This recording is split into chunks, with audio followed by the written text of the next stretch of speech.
മറ്റേ മുട്ടനാടുകൾ തമ്മിൽ കൂട്ടിയിടിക്കുമ്പോൾ ഇടയിൽ വന്ന് ചോര കുടിക്കുന്ന ചെന്നായ്ക്കളുടെ കഥ നമ്മൾ കേട്ടിട്ടുണ്ട്. പക്ഷെ ഞാൻ പറയുന്നത് അത് റിയാലിറ്റിയിലുണ്ട്. ഈ സംവിധാനം വെച്ച് സിനിമ ചെയ്യരുത്. ഇയാൾക്ക് സിനിമ ചെയ്യാൻ അറിയില്ല. ഇയാള് കാരണം എന്റെ കഴിഞ്ഞ പടം ഒരുപാട് പൈസ പോയി. ഇന്ന് ഞാൻ പറയുന്നത് ഈ പ്രസ് മീറ്റ് കഴിഞ്ഞാൽ ഞാൻ പറയുന്നത് ഇനിയും സോഷ്യൽ മീഡിയ അറ്റാക്ക് ഞങ്ങൾക്ക് തന്നെ ഉണ്ടാവും. കാരണം കഴിഞ്ഞ 2 ദിവസം നടക്കുന്ന PR വർക്ക്സുകൾ കാണുന്നതാണ്. കാശ് കൊടുക്കാതെ ഒരു PR ഇവിടെ പണിയെടുക്കില്ല എന്ന് കൃത്യമായിട്ട് എന്റെ മുന്നിൽ എല്ലാ മീഡിയ കേൾക്കാൻ പറയുന്നത്.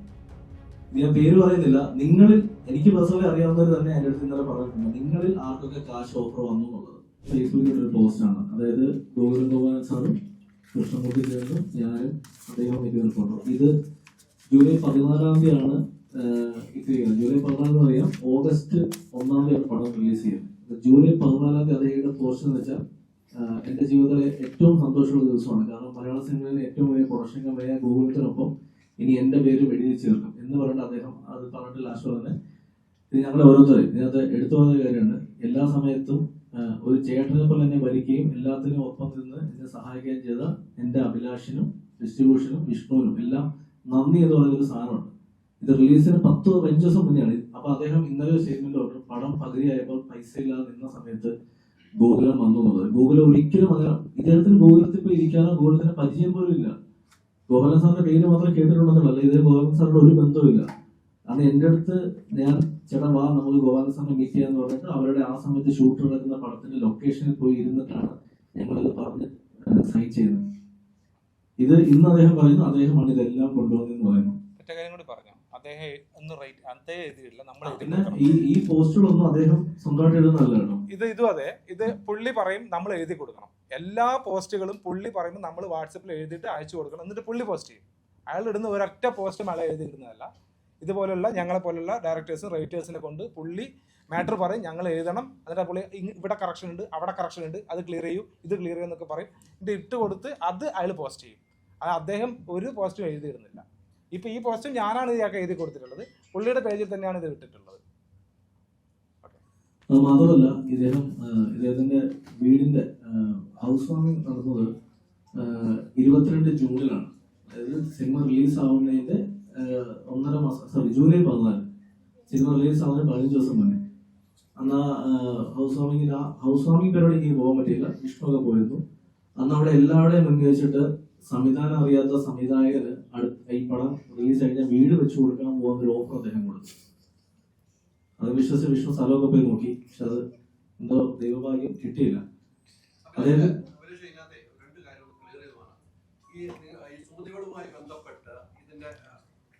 കാര്യങ്ങളൊക്കെ പറഞ്ഞിട്ടുണ്ട്. പക്ഷെ ഇത് ഡിസ്ട്രിബ്യൂഷൻ ചെയ്ത കമ്പനിയുണ്ട്, അവരുമായിട്ട് നിങ്ങൾ തീർന്നോ? ഇത് എത്ര രൂപയ്ക്ക് തിയേറ്ററിൽ ഷെയർ വന്നിട്ടുണ്ട്? ഈ കാര്യങ്ങൾ നിങ്ങൾ നോക്കിപ്പിക്കും.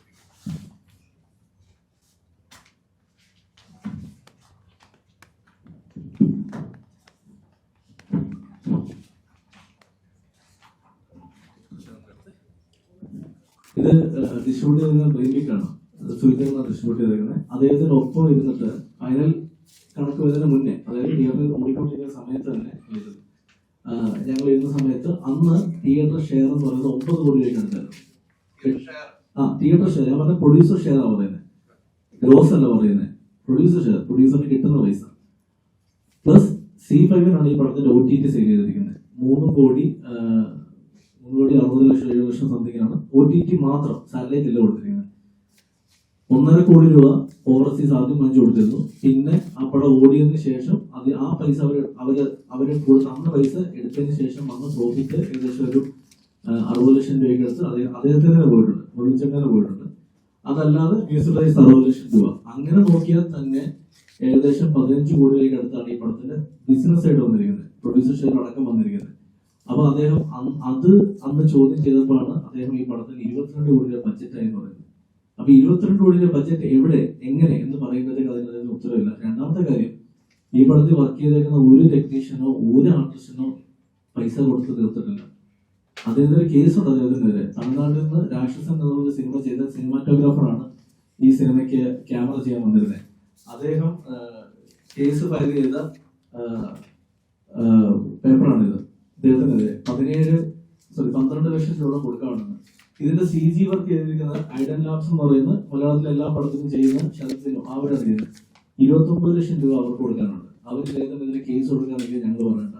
ഇദ്ദേഹം ഒരു ചെക്ക് കൊടുത്തു. ആ ചെക്ക് എപ്പോൾ അവിടെ ഇട്ടോളാൻ പറഞ്ഞു. ഇപ്പൊ എപ്പോൾ വിളിച്ചാൽ ചേട്ടാ നാളെ കേട്ടെ ഇല്ല 2 ദിവസം കഴിയട്ടെന്ന് പറഞ്ഞിട്ട് ഏകദേശം ഇപ്പൊ 1 വർഷമാണ്. CG ചെയ്ത ആളുകളാണ്. അതായത് സാധാരണ CG ചെയ്ത് ഒരു ഔട്ട് കൊടുക്കണമെങ്കിൽ അത് സെറ്റിൽ ചെയ്യണം. മലയാള സിനിമ ഏത് ടെക്നീഷ്യനോടും അല്ലെ ഏത് പ്രൊഡ്യൂസറോടും വെച്ചാലും അറിയാം, ഒരു സിനിമയുടെ ഔട്ട് ചെയ്തതിന് മുമ്പ് എല്ലാവരെയും സെറ്റിൽ ചെയ്യണം. സുമതിയുള്ള ഒരു സിനിമ മാത്രമാണ് അന്ന് ഇവരൊക്കെ വിളിച്ച് പേഴ്സണലി ഞാനും വിഷ്ണു സംസാരിക്കുകയും ഞങ്ങളുടെ സൗഹൃദ വലയത്തിലാണ് ഇവരെല്ലാം. സൗഹൃദത്തിന്റെ പേരിലാണ് ഞങ്ങൾ ഇവരോടൊക്കെ സംസാരിക്കുകയും ഇത് ചെയ്തു കൊടുത്തത്. പക്ഷെ ആ സൗഹൃദമൊക്കെ ഇന്ന് ഞങ്ങളുടെ ദേഷ്യമായിട്ടിരിക്കുക. ഇന്നലെ തൊട്ട് ഈ നിമിഷം വരെ ഇങ്ങനെ ന്യൂസ് വന്നിട്ട് ഇതിൽ ഈ ചില സിറ്റുവേഷനാണല്ലോ നമ്മൾ സുഹൃത്തുക്കളെ മനസ്സിലാക്കുന്നത്.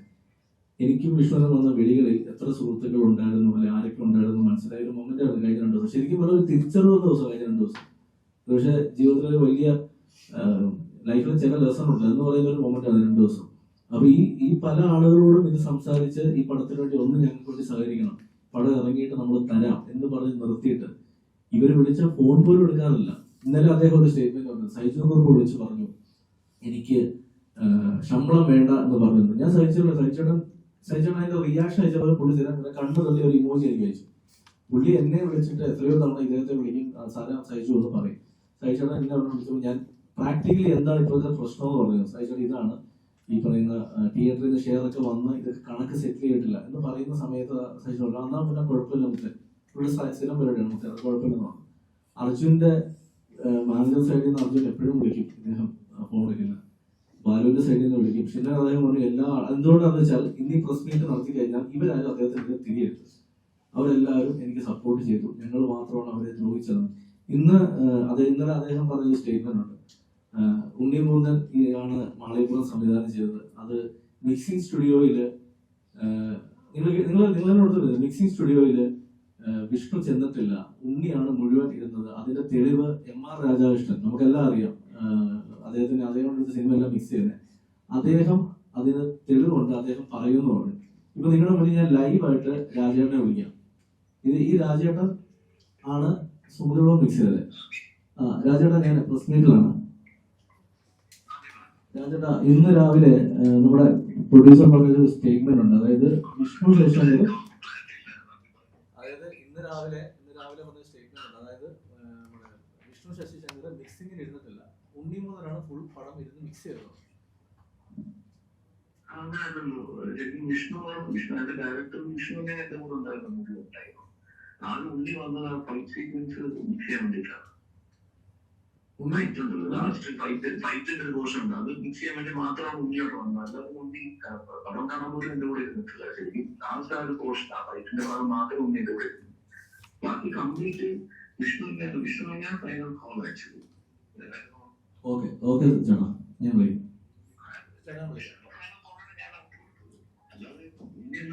അങ്ങോട്ട് വന്നു, മറ്റേ ഫൈറ്റിന്റെ പോർഷൻ മാത്രം എന്റെ കൂടെ ഇരുന്നു. അത്രയല്ല, അത് കാരണം പുള്ളി എത്രയും ഫൈറ്റ് എത്ര ചെയ്തൊന്നും പുള്ളിക്ക് ഒരു ഇതുണ്ടായിരുന്നു, ഐഡിയാസ് ഉണ്ടായിരുന്നു ചെയ്തത്. അതിനുവേണ്ടി മാത്രം ഇവിടെ ഇരുന്നുണ്ടായിരുന്നു. പിന്നല്ല അത് ഫുൾ ടൈം അത് അതിനെ ഇവൻ അറിവുള്ള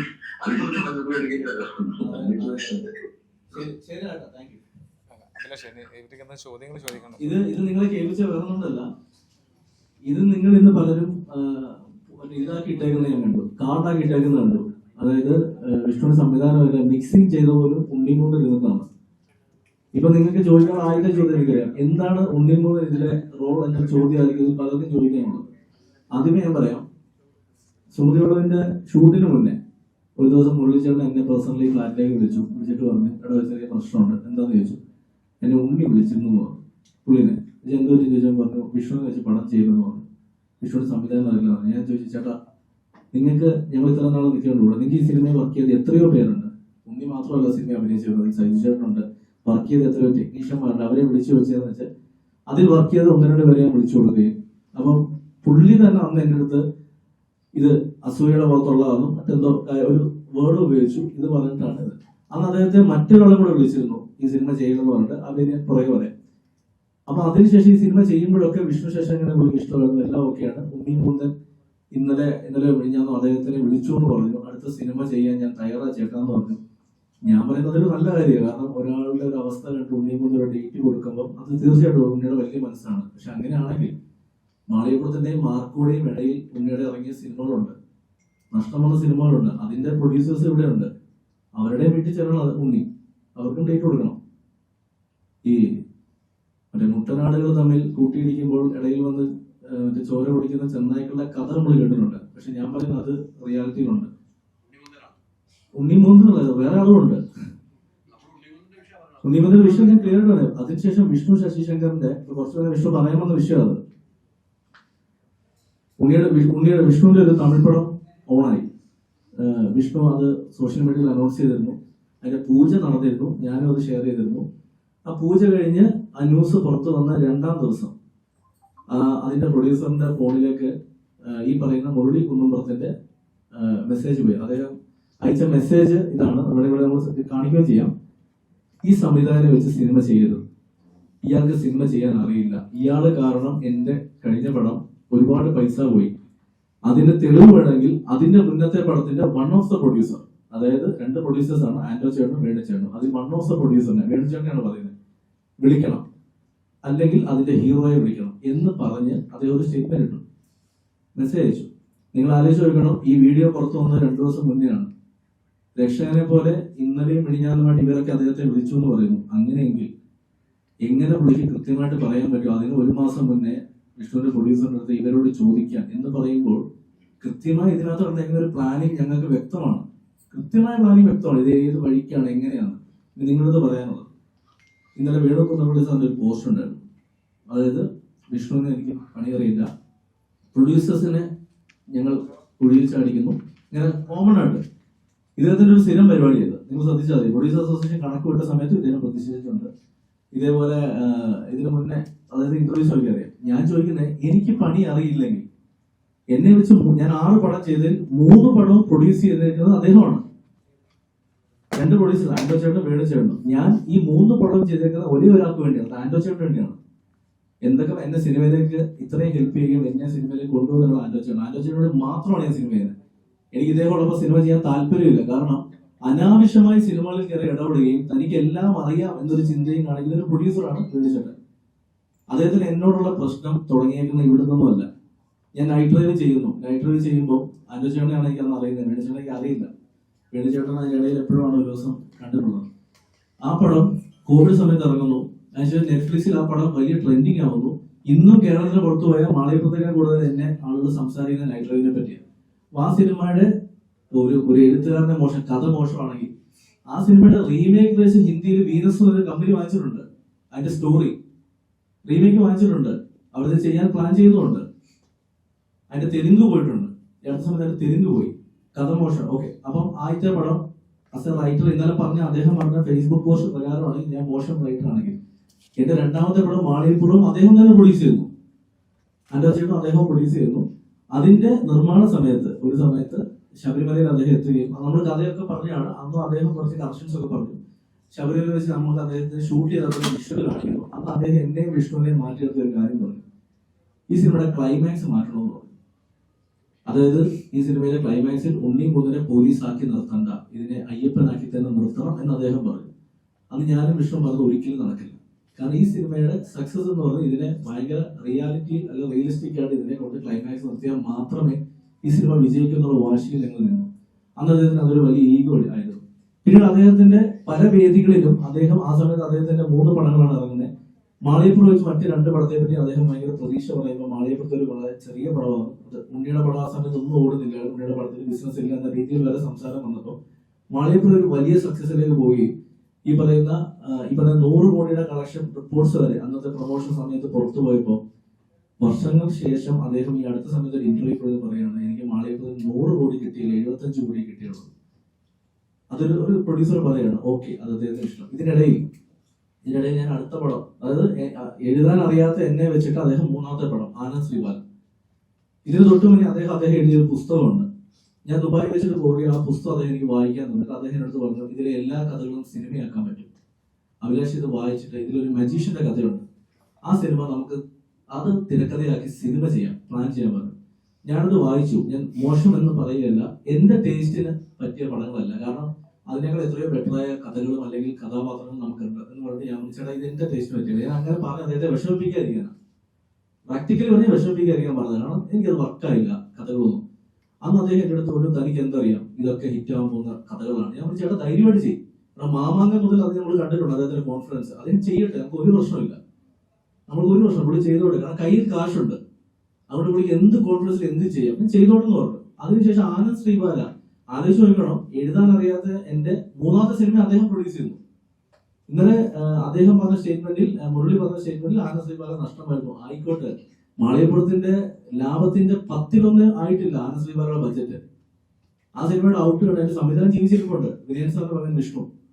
ആ സിനിമ ഇറങ്ങി പുറത്തു വന്ന് അത് മിക്സർ റിവ്യൂ ആയിട്ട് പോലും തിയേറ്ററിൽ ആൾ വന്ന സമയത്ത് ഇദ്ദേഹം ആ ഡയറക്ടറെ വിളിച്ച് പറയാണ്, ഞാൻ ഈ പടത്തിന് പ്രൊമോഷൻ ചെയ്യില്ല, ഞാൻ ഓടിക്കില്ല എന്നൊരു സ്റ്റേറ്റ്മെന്റ് അദ്ദേഹം പറഞ്ഞു. ഒരു സംവിധായകന്റെ അവസാനം ആദ്യത്തെ പടമാണ്, കയ്യിൽ കാശുള്ള ഒരു പ്രൊഡ്യൂസറിന്റെ ധാർഷ്ട്യം. ഇന്ന് ഞാൻ പറയുന്നത്, ഈ പ്രസ് മീറ്റ് കഴിഞ്ഞാൽ ഞാൻ പറയുന്നത് ഇനിയും സോഷ്യൽ മീഡിയ അറ്റാക്ക് ഞങ്ങൾക്ക് തന്നെ ഉണ്ടാവും. കാരണം കഴിഞ്ഞ 2 ദിവസം നടക്കുന്ന PR വർക്ക്സ് കാണുന്നതാണ്. കാശ് കൊടുക്കാതെ ഒരു PR ഇവിടെ പണിയെടുക്കില്ല എന്ന് കൃത്യമായിട്ട് അറിയാം. എന്റെ മുന്നിൽ ഇങ്ങനെ എല്ലാ മീഡിയ കേൾക്കാൻ പറയുന്നത്. ഇത് ഞാൻ പേര് പറയുന്നില്ല, നിങ്ങളിൽ എനിക്ക് പേഴ്സണലി അറിയാവുന്നവർ തന്നെ എന്റെ അടുത്ത് ഇന്നലെ പറഞ്ഞിട്ടുണ്ട്, നിങ്ങളിൽ ആർക്കൊക്കെ കാശ് ഓഫർ വന്നു എന്നുള്ളത്. സത്യസന്ധമായി പറഞ്ഞ് ഞങ്ങളത് ചെയ്യില്ല എന്ന് പറഞ്ഞ് എന്റെ കൂടെ നിന്ന് മീഡിയ പ്രവർത്തകരുണ്ട്. എന്നാൽ അത് വാങ്ങിച്ച ടീംസ് ഉണ്ട്, അതിനെ കാണുന്നുണ്ട്, സോഷ്യൽ മീഡിയയിൽ കംപ്ലീറ്റ് കാണുന്നുണ്ട്. ഇനി ഇതില് ഇന്നലെ പറഞ്ഞ അടുത്ത കാര്യം, ഉണ്ണിമൂന്തൻ അദ്ദേഹത്തിന് ഡേറ്റ് കൊടുത്തു പടം ചെയ്യാനായിട്ട്. നല്ല കാര്യം, അദ്ദേഹം പടം ചെയ്യണം. അതിന് വേണു കുന്നപ്പള്ളി ഫണ്ട് ചെയ്യാന്ന് പറയുന്നു, തീർച്ചയായിട്ടും ചെയ്യണം. ഞാൻ പറഞ്ഞത് നല്ല കോമ്പിനേഷൻ ആണ്. ഉണ്ണിമൂന്തൻ, വേണു കുന്നപ്പള്ളി, മുരളി കുന്നപ്പള്ളി, ഇതുപോലൊരു കോമ്പിനേഷൻ മലയാള സിനിമയിൽ കിട്ടില്ല. സീരിയസ്ലി ഞാൻ പറയാം, അത് ചെയ്യണമെന്ന് ഞാൻ പറയുന്നത്. ഇത് മോശമായി പറയുന്നില്ല, ചിരിക്കാൻ പറഞ്ഞില്ല, സീരിയസ്ലി നല്ല. കാരണം അത്ര ഫിനാൻഷ്യലി കേപ്പബിൾ ആയിട്ടൊരു പ്രൊഡ്യൂസർ, സിനിമ വല്ല സ്വപ്നം കാണുന്ന മറ്റൊരു പ്രൊഡ്യൂസർ, സിനിമയെ അത്രത്തോളം പാഷനായിട്ട്, കാരണം സംവിധാനം ഉണ്ടെങ്കിലും ഇത് സംവിധാനം ചെയ്യുന്ന ഒരു നായകൻ, ഇതിൽ നല്ലൊരു കോമ്പിനേഷൻ കിട്ടാനില്ല. ആ സിനിമ എനിക്ക് തോന്നുന്നു 100, 2ാം ദിവസം 100 കോടി പോസ്റ്റ് വരും, എനിക്ക് ഉറപ്പുള്ള കാര്യം. സംസാരിച്ചു പോകുന്നുണ്ട്. മാളികപ്പുറത്തിന്റെ വിഷയം തൊട്ട് ഉണ്ണിമൂന്തനാണ് ഡയറക്ട് ചെയ്ത് പറയുന്നത്, ചെയ്യാൻ പോയപ്പോൾ താങ്കൾ കൃത്യമായിട്ട് തെളിയിക്കുകയും ഉണ്ണിമൂന്തന് താങ്കളോട് ഇത്ര പക എന്താണ്? ഉണ്ണിമൂന്തൻ എന്നോടല്ല പ്രശ്നം, വിഷ്ണുവിന്റെ പ്രശ്നമല്ലേ, എന്നോടല്ല. ഞാനൊരു ഒരാഴ്ച മുന്നേ പോലും വിഷ്ണുവിനെ കണ്ടിട്ടുണ്ട്, സോറി ഉണ്ണിനെ കണ്ടിട്ടുണ്ട്. ഞാൻ കുറച്ചു മുന്നേ പറഞ്ഞില്ലേ, സൗഹൃദങ്ങള് ആരൊക്കെയാണ് എന്തൊക്കെയാണ് തിരിച്ചറിയാൻ പറ്റിയ ദിവസങ്ങളായിരുന്നു ഇത്. ഞാൻ ഒരിക്കലും സ്വപ്നത്തിൽ പോലും കരുതിയിട്ടില്ല ഇങ്ങനെയൊക്കെ സംഭവിക്കും. അതായത് ഒരാൾ, ഓക്കെ, ഇപ്പൊ നമ്മൾ കാണാറുണ്ട്, ഒരാൾ വയ്യാതിരിക്കുന്നു, അല്ലെങ്കിൽ അയാൾക്ക് സാമ്പത്തിക സഹായം വേണമെങ്കിൽ അതിൽ ഒരു കൂട്ടം മീഡിയയെ കൊണ്ടുപോയിട്ട് ഞാൻ സഹായിക്കുന്നു എന്ന് പറഞ്ഞ് വീഡിയോ എടുത്ത് സോഷ്യൽ മീഡിയയിൽ ഇട്ട് അറ്റൻഷൻ കിട്ടുന്നത് നമ്മൾ കാണുന്നുണ്ട്. എനിക്ക് അത്രയും ചീപ്പായിട്ട് ഇതിനെ തോന്നിയത്. കാരണം ഒരാളെ വിളിച്ച് സഹായിക്കാൻ, ഓക്കെ നമ്മൾ സഹായിക്കുന്നത് ചേട്ടാന്ന് പറഞ്ഞാൽ അത് പറഞ്ഞൂടെ വിടണം. ഇന്ന് ഉണ്ണി ഇട്ടേക്കുന്ന ഒരു വാട്സപ്പ് സ്റ്റാറ്റസ് ഞാൻ കണ്ടു, സത്യം ഒരു ദിവസം പുറത്തു വരുമെന്ന്. അത് അത് ഇന്നലെ തൊട്ട് കാണുന്ന PR ബസ്സില് ഉണ്ണിമൂന്നന്റെ പോസ്റ്റുകളാണ്, ഉണ്ണിമൂന്നനെ പൊക്കി പറഞ്ഞുകൊണ്ടുള്ള ഉണ്ണിമൂന്നന്റെ പോസ്റ്റുകളാണ്. അവിടെയൊക്കെ ആലോചിച്ച് നോക്കണം, ഒരു ചെറുപ്പക്കാരന്റെ ജീവിതമാണ് പോകുന്നത്. വിഷ്ണുവിന്റെ സംവിധാനം അറിയില്ല, ഉണ്ണിമൂന്നനാണ് ചെയ്തത് എന്ന് പറഞ്ഞിട്ട് PR വർക്കുകളാണ്. നിങ്ങൾക്ക് അല്ല, ഞാൻ ചോദിക്കുന്നത്, നിങ്ങളുടെ കയ്യിൽ സോഷ്യൽ മീഡിയ ഉണ്ടല്ലോ, അതിൽ കയറിയാൽ ഈ സാധനം, അതായത് എനിക്ക് അവരോട് പറയാനുള്ളത്, ആരാണെങ്കിലും പറയാനുള്ളത്, നിങ്ങൾ കാശ് വാങ്ങിക്കണമെങ്കിൽ പണിയെടുക്കുക. ഒരേ കണ്ടന്റ് കോപ്പി പേസ്റ്റ് ചെയ്തിട്ടല്ലോ, ഭയങ്കര മോശമാണ്. നിങ്ങൾ കാശ് വാങ്ങിക്കുന്നതോട് കാണിക്കുന്ന മോശമായ കാര്യം അത്. ഒരേ കണ്ടന്റ് കോപ്പി പേസ്റ്റ് ചെയ്ത് പല സ്ഥലങ്ങളില്ല. ഇനി വേറൊരു കാര്യം,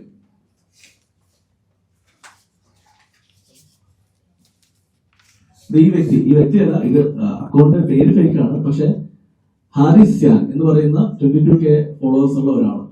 ഇദ്ദേഹത്തിന്റെ പരിപാടി എന്ന് പറയുന്നത് പേഴ്സണൽ അറ്റാക്ക്. അതായത് എന്റെ ഇൻസ്റ്റ, ഫേസ്ബുക്ക് തുടങ്ങിയ സ്ഥലങ്ങളിൽ വന്ന് ഒരേ സാധനം വളരെ മോശമായിട്ട് ബാക്ക് ടു ബാക്ക് എടുത്ത ഒരാൾ. ഇതാരാന്ന് എനിക്കറിയില്ല, ഞാൻ സൈബർ പോലീസ് കംപ്ലൈന്റ് ചെയ്തിട്ടുണ്ട്. പക്ഷെ ഇതിൽ ഇരിക്കുന്ന പലർക്കും അറിയാം ഇത് ആരായിരിക്കും എന്നുള്ളത്. ഞാൻ മുഖ്യധാര മാധ്യമങ്ങളല്ല പറയുന്നത്, ഓൺലൈൻ മാധ്യമങ്ങൾ കൃത്യമായി അറിയായിരിക്കും ഇത് ആരായിരിക്കും എന്നുള്ളത്. അല്ല ചേട്ടാ, ഇത് ഞാൻ പറഞ്ഞ എനിക്ക് ഇയാളെ ഇങ്ങനെ അറിയത്തുള്ളൂ.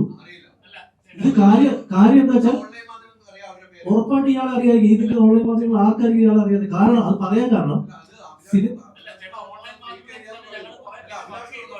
അല്ലല്ല, ഞാൻ നിങ്ങളോട് പറഞ്ഞത് ഈ PR എടുക്കുന്നവരോ അല്ലല്ല, ഒരു മിനിറ്റ് ചേട്ടാ, ഇവിടെ ഒറ്റ മിനിറ്റ്. ഇവിടെ ഈ സിനിമയുടെ പ്രൊമോഷൻ കൊടുക്കുമ്പോൾ ഞാൻ അടക്കം കൊടുക്കുന്നതാണല്ലോ. കൊടുക്കുന്ന സമയത്ത് നമ്മുടെ സിനിമയെ പറ്റിയുള്ള പോസ്റ്റേഴ്സ് വരുന്ന എല്ലാം ജെനുവിൻ അക്കൗണ്ടിലാണോ? ഇത് ഇവര് കുറെ അക്കൗണ്ട്സ് ഉണ്ടല്ലോ. ഞാൻ ഓൺലൈൻ മീഡിയ എന്ന് പറയുന്ന ഇരിക്കുന്ന എല്ലാവരെയും കുറ്റപ്പെടുത്തി പറയുകയല്ല. ഞാൻ ഒരിക്കലും നിങ്ങളുള്ളതുകൊണ്ടാണ് സിനിമ, നിങ്ങൾ ഏറ്റവും വലിയ, ഞാൻ പറഞ്ഞ സുമനോട് വിജയിച്ചതിൽ ഏറ്റവും വലിയ കാരണം നിങ്ങളാണ്. നിങ്ങൾ എത്ര ദിവസം എന്നോട് വന്ന് എനിക്കറിയാം. ഞാൻ പറയുന്നത് നമ്മൾ ഒരു ടീമിന് PR വർക്ക് കൊടുക്കുമ്പോൾ ഇവിടുത്തെ PR ടീംസ് ആരൊക്കെയാണ് എല്ലാവർക്കും അറിയാലോ. മെയിൻ PROs അവർക്കറിയാം. അവർ കൊടുക്കുന്ന കുറെ ആളുകൾക്ക് ഇത് സബ് കോൺട്രാക്ട് കൊടുക്കും.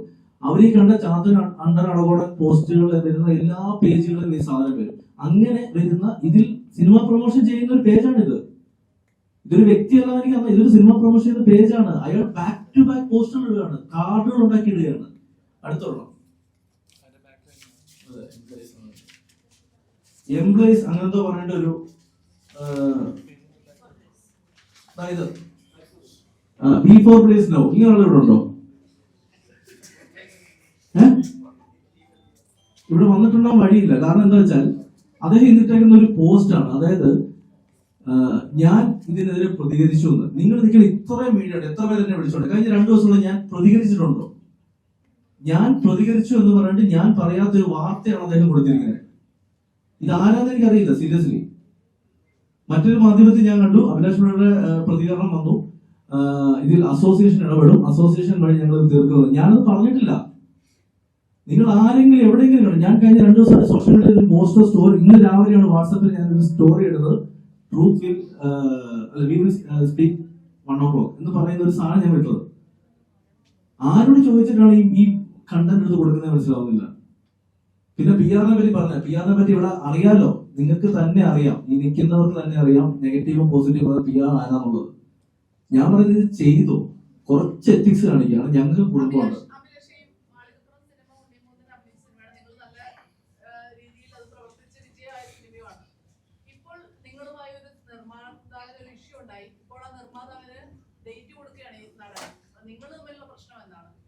അല്ല, അതാണ് പറഞ്ഞത്. ഇത് തുടക്കം മുതൽ ആ സിനിമ ഇറങ്ങുന്ന സമയം മുതൽ ഉണ്ണി പല സ്ഥലത്തും പ്രത്യക്ഷത്തിലും അല്ലാതെയും പറയുന്ന ഒരു കാര്യമാണ് അത് ഉണ്ണിയെ ഡയറക്റ്റ് എന്നുള്ളത്. ഇത്രയും നാൾ ഞങ്ങളത് പബ്ലിക് ഫോറത്തിൽ പറയുന്നത് വെച്ചാൽ ഇതങ്ങ് കഴിയട്ടെ എന്ന് കഴിഞ്ഞാണ്. ആ സുമതിയോട് ഞാൻ ചെയ്യാനുള്ള മെയിൻ കാരണം ഞാൻ തുറന്നു പറയാം. വിഷ്ണുവിന്റെ സംവിധാനം അറിയില്ലെങ്കിൽ എന്തിനാണ് ഞാൻ മാളികപ്പുറം പോലെ വിജയം കേട്ട് വീണ്ടും വിഷ്ണുവിന്റെ പേര് പറഞ്ഞത്? എനിക്കിവിടെ വേറെ എത്രയോ ഡയറക്ടേഴ്സ് എന്നോട് കഥ ചോദിക്കാറുണ്ട്, എത്രയോ പ്രൊഡ്യൂസേഴ്സ് ചോദിക്കാറുണ്ട്. എനിക്ക് അവരെ വിശ്വാസമുള്ളതും അവർ ഈ പണി അറിയാവുന്നവരോടാണ് ഞാൻ നിൽക്കുന്നത്. അങ്ങനെയാണെങ്കിൽ ഓക്കെ, മാളികപ്പുറം ഉണ്ണി മൂന്നും ഡയറക്ട് ചെയ്ത്. അപ്പൊ സുമതിയോട് ആരാണ് ഡയറക്ട് ചെയ്തത്? അർജുന അശ്വനോ? അല്ല, അർജുനോട് ചോദിക്കാമോ ഈ പടം സുമതിയോട് ഡയറക്ട് ചെയ്ത ഡയറക്ടർ അല്ലേ? അർജുനെ ചോദിച്ചാൽ മതി ഇവര് പണി അറിയാവുന്നുള്ളത്. അല്ലെങ്കിൽ മാളികപ്പുറത്ത് അഭിനയിച്ച സൈജു ചേട്ടൻ അടക്കം ജീവിച്ചിരിപ്പുണ്ട്, സൈജു ചേട്ടൻ ചോദിച്ചാൽ പോലെ ആരാ ഡയറക്ട് ചെയ്തെന്ന്. അല്ലെങ്കിൽ വേണ്ട, ഈ സിനിമയുടെ മേക്കിംഗ് വീഡിയോ യൂട്യൂബിലാണ്, നിങ്ങൾക്ക് ഇപ്പൊ നോക്കിയാൽ കാണാൻ പറ്റുമല്ലോ. എത്രയോ ദിവസം മേക്കിംഗ് വീഡിയോസ് കൊളാബ് ചെയ്തിട്ടേക്കും, അതിലൊക്കെ നമുക്ക് ആരാ ഡയറക്ടർ നോക്കും. ഒരു സീൻ എടുക്കുമ്പോൾ വന്ന് അഭിപ്രായം പറയുന്ന ആൾ ഡയറക്ടർ ആണെങ്കിൽ മലയാള സിനിമയിലെ എല്ലാ സംവിധായകരും ഡയറക്ടർ, എല്ലാ നടന്മാരും ഡയറക്ടേഴ്സാണ്.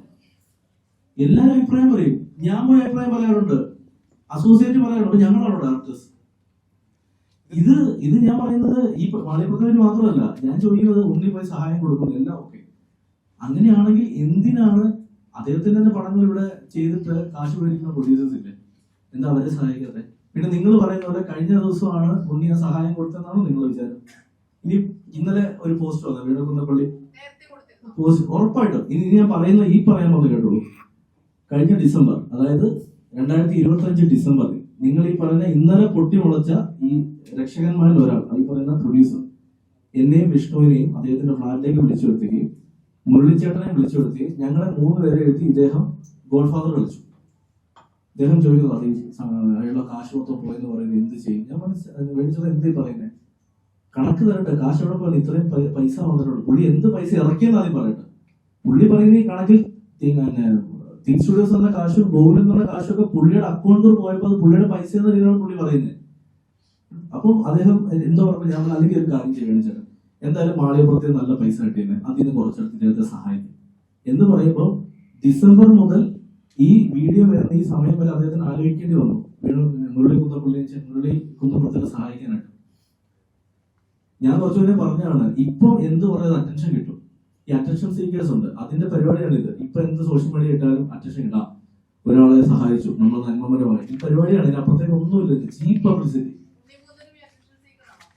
ഉണ്ണിമുന്തൻ ഡയറക്ട്ലി ഇതുവരെ എങ്ങും വന്ന് പറഞ്ഞാണ് ഞാൻ പറഞ്ഞത് ഉണ്ണിമുന്തൻ അദ്ദേഹത്തിന് സഹായം കൊടുത്തു എന്ന് പറഞ്ഞതിന്റെ ബാക്ക് സ്റ്റോറിയുടെ ഞാൻ പറഞ്ഞു എന്തിന് സഹായം കൊടുത്തു എന്നുള്ളത്. മാസങ്ങൾക്ക് മുന്നേ ഇതേ മുരളിച്ചേട്ടൻ എന്റെ അടുത്ത് പറഞ്ഞിരുന്നു, പിന്നെ മാളികപ്പുറം 2 നമുക്ക് ചെയ്താലോ, വേണുചേട്ടനോട് സംസാരിച്ചിട്ട് നമുക്ക് ഈ പടം ചെയ്യുന്നതോട് ഞാൻ ചേട്ടൻ ചെയ്യുന്നില്ല. കാരണം അത് സംവിധാനം ചെയ്യാൻ വിഷ്ണുവിനെ സമ്മതിക്കില്ല എന്ന് എനിക്ക് നന്നായിട്ട് അറിയാം. അപ്പോൾ ഒരിക്കലും നമ്മൾ ഈ പടം ചെയ്യുന്നില്ല എന്ന് പറഞ്ഞ് വിട്ടതാണ്. ഇത് തുറന്നു പറയുന്നത് എന്താ വെച്ചാൽ, ഇനിയും ഞങ്ങളിത് മിണ്ടായിരുന്നാൽ ഞങ്ങൾ എന്തിനാണ് ഞങ്ങൾ ഈ അനുഭവിക്കുന്നത്? ഒരു സിനിമ എഴുതി, ഓക്കെ, ഒരു സിനിമ നഷ്ടം വന്നു, എഴുത്തുകാരനും സംവിധായകനുമാണോ ഇതിന്റെ ഉത്തരവാദി? ഞങ്ങൾ മാത്രമായ ഉത്തരവാദി? അങ്ങനെയാണെങ്കിൽ ഇതൊരു ഗാംബ്ലിംഗ് അല്ലേ? ഈ സിനിമ എന്ന് പറയുന്നത് ശരിക്കും ഞാൻ ചെയ്തത് വലിയ സക്സസ് ആയി കാശ് കിട്ടിയ പടമുണ്ട്, കാശ് പോയ പടമുണ്ട്. ഈ കാശ് പോയ പടങ്ങളെല്ലാം ഇങ്ങനെ തലയിൽ ചെറിയ കാശ് കിട്ടിയ സിനിമകളെല്ലാം അതൊക്കെ പ്രൊഡ്യൂസറിന്റെ സ്വന്തമല്ലേ?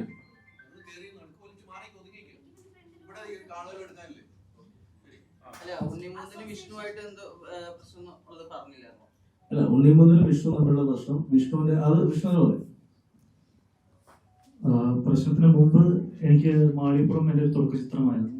എനിക്ക് വളരെയധികം എന്താ പറയുക, സപ്പോർട്ടും ഇമോഷണലായിട്ടും എല്ലാമായിട്ടും എന്നെ സപ്പോർട്ട് ചെയ്തൊരു വ്യക്തിയാണ് ഉണ്ണിമുത്ത്. അതില്ല എന്ന് ഞാൻ നിങ്ങൾക്കും പറയുന്നില്ല. കാരണം ഒരു തുടക്കക്കാരൻ എന്ന രീതിയിൽ എനിക്ക് പല രീതിയിലും ഒരു ക്രിട്ടിക്കൽ കോൾ എടുക്കാനായിട്ടുള്ള സമയത്തൊക്കെ എന്നെ ഒരുപാട് സഹായിച്ച ഒരു വ്യക്തിയാണ് ഉണ്ണിമുതൻ. പക്ഷെ ഉണ്ണിമുതൻ മാത്രമല്ല, ആ പടത്തിൽ വർക്ക് ചെയ്ത ക്യാമറമാൻ ആയിട്ടുള്ള വിഷ്ണു നമ്പൂതിരി ആണെങ്കിലും ഇപ്പോൾ റൈറ്റിംഗ് സ്കെയിലായിട്ടുള്ള ചില സീൻസ് ഒക്കെ നമുക്ക് 2 ദിവസം ചാർട്ട് ചെയ്ത് 1 ദിവസം കൊണ്ട് തീർക്കാനൊക്കെ ആയിട്ട് വരുമ്പോഴത്തേക്കും അഭിലാഷായിട്ട് അതിനൊരു കോമഡി ആയിട്ട് വരുന്നു. അപ്പോൾ ഹെൽത്തി ആയിട്ടുള്ള പല ഒപ്പീനിയൻസും ഞാൻ എൻ്റെ അടുത്തേക്ക് വരുന്നുണ്ട്. ഉണ്ണി അതിൽ കുറച്ചുകൂടി തന്നെ, കാരണം അന്നൊക്കെ നല്ല സൗഹൃദത്തിലായിരുന്നു നമ്മളന്ന് വർക്ക് ചെയ്തുകൊണ്ടിരുന്നത്. എൻ്റെ മാത്രമല്ല, തുടക്കക്കാരെയുള്ള എല്ലാ സിനിമാക്കാരെയും ഈ പറഞ്ഞ രീതിയിൽ അവരുടെ ചീഫായിട്ടുള്ള ആൾക്കാരെല്ലാം സപ്പോർട്ട് ചെയ്യാറുണ്ട്. ഞാൻ ഉണ്ണിയായിട്ടുള്ള പ്രശ്നം എന്ന് വെച്ചാൽ 1-2 അഭിപ്രായ വ്യത്യാസത്തിൽ ഞാൻ അത് വേണ്ട എന്ന് തീർത്തും പറഞ്ഞു. അതിന്റെ ഒരു ഈഗോയിലാണ് ഇത് മൊത്തം ട്രിഗർ ആയിരിക്കുന്നത്. എനിക്കത് ഞാനൊരു എന്താ പറയാ ഒരു ഇത് ട്രൈ ചെയ്യുന്നുണ്ട്. അതിൽ ഞാനത് കൊടുത്തതിന് ശേഷം ഞാൻ വീണ്ടും നിങ്ങൾ അതിനായിട്ട് സംസാരിക്കാൻ പറ്റുന്നതായിരിക്കും. പക്ഷെ ഈ പറഞ്ഞ പോലെ അത് അവന് ഭയങ്കരമായിട്ട് അവനോട് പ്രതീക്ഷിച്ചില്ല ഞാൻ അങ്ങനെ കട്ടൻഡറായിട്ട് നോ പറയുകയും ഇതൊക്കെ ചെയ്യുമെന്നുള്ളത്. അതിനൊക്കെ ഒരു ദിവസം പിണങ്ങി സെറ്റിൽ നിന്നൊക്കെ ഇറങ്ങിപ്പോയി അങ്ങനത്തെ ഉള്ളൊരു ഇതൊക്കെ ഉണ്ടായിട്ടുണ്ടായിരുന്നു സെറ്റിന്റെ സമയത്ത്, ഷൂട്ടിന്റെ സമയത്ത്. എന്നിട്ടും നമ്മൾ സിനിമ വൃത്തിയായിട്ട് ഷൂട്ട് ചെയ്ത് കഴിഞ്ഞു. എന്നിട്ട് ഈ പിണക്കൊക്കെ മാറ്റി വീണ്ടും പ്രൊമോഷന് കട്ടയ്ക്ക് കൂടെ നിന്നു. കാരണം പുള്ളിയുടെ ഒരു പ്രൊമോഷൻ കൊണ്ട് കൂടിയാണ് ഇപ്പൊ ഈ പറയുന്ന പല ഫിഗേഴ്സും എത്തിപ്പെടാൻ സാധിച്ചത്. അതുപോലെ അദ്ദേഹത്തിന് ഇന്നത്തെ ഒരു സ്റ്റാർട്ടിൽ എത്താനായിട്ടുള്ള one of the main reason മാളികപ്പുറമാണെന്ന് എന്നും കുറച്ച് വിശ്വസിക്കുന്ന സംവിധാനമാണ്. അപ്പോ പിന്നീട് ഉണ്ടായിരുന്ന ഈ പറഞ്ഞ അഭിപ്രായ വ്യത്യാസം വീണ്ടും അവന്റെ മനസ്സിൽ ഇപ്പോഴും കിടക്കുന്നു എന്ന് പറഞ്ഞപ്പോൾ വളരെ എന്താ പറയാ, ഇതെല്ലാം സംസാരിച്ച് തീർന്നല്ലേ എന്നുള്ളൊരു ഇതിലായിരുന്നു. പക്ഷെ അവന്റെ മനസ്സിൽ ഇപ്പോഴും മാറിയിട്ടില്ല എന്നുള്ള ചേട്ടൻ പറഞ്ഞ ഇപ്പോ ഞാനത് എന്താ പറയുക, ഈ പറയുമ്പോഴാണ് ഞാനിതെല്ലാം അറിയുന്നത്. ഇനിയിപ്പോ നേരിട്ട് ഞാൻ ഇതിനോട് പോയി ചോദിച്ചില്ല. എന്നോട് പറയുന്നത് മുരളിച്ചേട്ടനാണ് ഇവൻ നിന്റെ പടം ചെയ്യാൻ സമ്മതിക്കില്ല എന്ന് പറഞ്ഞത് എന്നോട് മുരളിച്ചേട്ടനാണ്. അതായത് ഷൂട്ടിംഗ് തുടങ്ങാനുണ്ട്. പുള്ളി പറഞ്ഞത് ഷൂട്ടിങ്ങിന്റെ പകുതി ആയപ്പോഴാണ് ഇങ്ങനെ കറങ്ങിയെന്നുള്ള സാധനമാണ് പുള്ളി വന്ന് പറയുന്നത്. പക്ഷെ ഇത് ഷൂട്ടിന് മുമ്പേ മുരളിച്ചേട്ടൻ ഈ കാര്യം എന്നോട് പറഞ്ഞിട്ടുണ്ടായിരുന്നു. ഇപ്പോൾ കാണിക്കുന്ന ഈ ഒരു ഇമോഷണൽ സപ്പോർട്ടും കാര്യങ്ങളും എന്തിന്റെ അടിസ്ഥാനത്തിലാണെന്നുള്ളത് ഏതൊരു കൊച്ചിനും മനസ്സിലാക്കാവുന്നില്ലേ ഉള്ളൂ.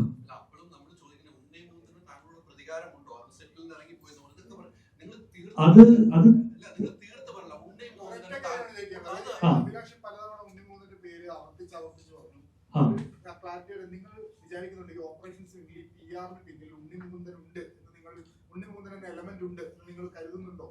എനിക്ക് ഉറപ്പിച്ചെന്ന് ഞാൻ പറയുന്നില്ല. പക്ഷെ ഇതിൽ അദ്ദേഹത്തിന്റെ പങ്കുണ്ട് എന്നുള്ളത് സംശയത്തിൽ തന്നെ നിൽക്കുന്നുണ്ട്. അല്ല, അതിന്റെ ക്ലാരിറ്റി ഞാൻ തരാം. നിങ്ങൾക്ക് ഉറപ്പല്ല വേണ്ടത്. മുരളിക്കുന്നുപുറത്തിന്റെ ആദ്യത്തെ ഇന്റർവ്യൂ ഇന്നലെ എടുക്കാൻ പോയ ഏറ്റവും മുഖ്യധാര മീഡിയ ഇവിടെ ഉണ്ട്. ആ മീഡിയക്ക് കൃത്യമായിട്ട് അറിയുന്ന ഉത്തരം. ഇന്നലെ ആര് പറഞ്ഞിട്ടാണ് ആ വീഡിയോ ഇന്റർവ്യൂ എടുക്കാൻ പോയെന്നുള്ളത്, ആര് പറഞ്ഞിട്ടാണ് അതിന്റെ ഹെഡിങ്, അവിടുത്തെ ഹെഡിങ് ആണല്ലോ ഈ പ്രശ്നങ്ങൾ ഇന്ന് മുഴുവൻ സോഷ്യൽ മീഡിയയിൽ വന്നിരിക്കുന്നത്. ആ ഹെഡിങ് ആര് കൊടുത്തതാണ്? ഇവിടുത്തെ ഏറ്റവും മുഖ്യധാര മീഡിയ ഇവിടെ ഉണ്ട്. നിങ്ങൾക്കറിയാം. ഇത് 2 ദിവസങ്ങളിൽ പുറത്തു വരും. പിടിയുണ്ട് ഒരു കാര്യം. പിന്നെ കുറച്ച് പേര് വെച്ച് വിഷ്ണുവിനോട് വരുന്നുണ്ടെന്ന്. ഉണ്ണിയായിട്ടുള്ള ഒരു ഇഷ്യൂ കുറച്ച് മുന്നേ ഇവിടെ നടന്നത് എല്ലാവർക്കും അറിയാം. ഉണ്ണിയും മറ്റേ അദ്ദേഹത്തിന് മാനേജ് തമ്മിലുള്ള പ്രശ്നം. അന്ന് ഉണ്ണിയെ സപ്പോർട്ട് ചെയ്യുന്ന ആളാണ് ഞാൻ. ഇന്നലെ വരെയും ഞാനത് നിന്ന ആളാണ്. മനസ്സിൽ ഒരിക്കലും ഉണ്ണിക്ക് ഒരു പ്രശ്നം ഉണ്ടാവില്ലെന്ന് ആഗ്രഹിച്ചിരുന്ന ആളാണ്. ഉണ്ണിയെ കാണുകയുണ്ട്. പക്ഷെ അതിനു മുന്നേ ഉണ്ണിയുടെ പല ഓഡിയോ ക്ലിപ്സ് ഞാൻ കേട്ടിട്ടുണ്ട്. അദ്ദേഹം ഈ പറഞ്ഞ കുറച്ചു മുന്നേ പറഞ്ഞ ഉണ്ണി ഇവനോട് ദേഷ്യമുണ്ടോ എന്ന് ചോദിച്ചതിന് തെളിവായിട്ടുള്ള ഓഡിയോ ഞാൻ കേട്ടിട്ടുണ്ട്. പക്ഷെ ഇന്നലെ ഇത് കൃത്യമായ PR ആണെന്ന് അറിഞ്ഞ മൊമെന്റ് മുതൽ മനസ്സിൽ നിന്നൊരു സുഹൃത്തിനെ എടുത്ത് കളഞ്ഞത്, സീരിയസ് എടുത്ത് കളഞ്ഞത്. കാരണം അങ്ങനെ ഒരു ചെറിയ പ്രതീക്ഷയില്ലായിരുന്നു. ഞാൻ ഉറപ്പിച്ചു പറയുന്നു, ഇത് കൃത്യമായ PR-ന്റെ വർക്കാണ്. കൃത്യമായ ഓർഗനൈസേഷന് പുറത്താണ് കഴിഞ്ഞ 2 ദിവസം അറ്റാക്ക് സോഷ്യൽ മീഡിയയിൽ നിന്ന് മാറിപ്പോയ ഒരു വീഡിയോനെ തിരിച്ചു കൊണ്ടുവന്ന് ഇത്രയും വലിയ ന്യൂസാക്കി ഇന്ന് കേരളം മുഴുവൻ ചർച്ച ചെയ്യുന്ന അല്ലെങ്കിൽ ഞങ്ങളെ സംശയത്തിന് നിലയിലേക്ക് നിർത്തുന്ന ഒരു വിഷയത്തിലേക്ക് കൊണ്ടുവന്നതിന് പിന്നിലെ കൃത്യമായ മാസ്റ്റർ പ്ലേ പുറത്തു വരും. ഉറപ്പുള്ള കാര്യമാണ്.